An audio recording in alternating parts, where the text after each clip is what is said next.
যদি আমরা thalassaemia prevention করতে চাই, তার মধ্যে একটা বিষয় হচ্ছে একজন ক্যারিয়ার আরেকজন ক্যারিয়ারকে বিয়ে করবেন না।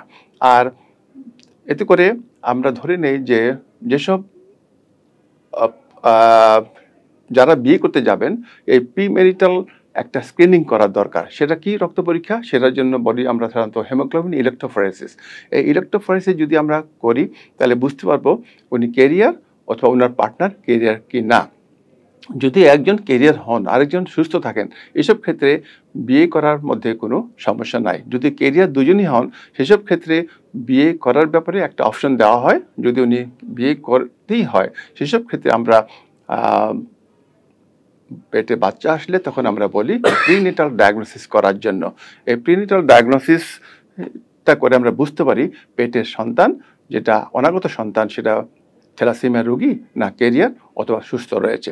তবে আ সাধারণত আমরা একটা জিনিস বলে থাকি যে আমাদের দেশে একটা সামাজিক সমস্যা রয়েছে।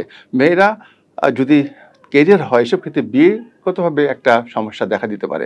আমি বলি এসব ব্যাপারে যুবকদের এগিয়ে আসতে হবে। যুবকরা, ছেলেরা ১ম এই তাদের চেষ্টা করবে।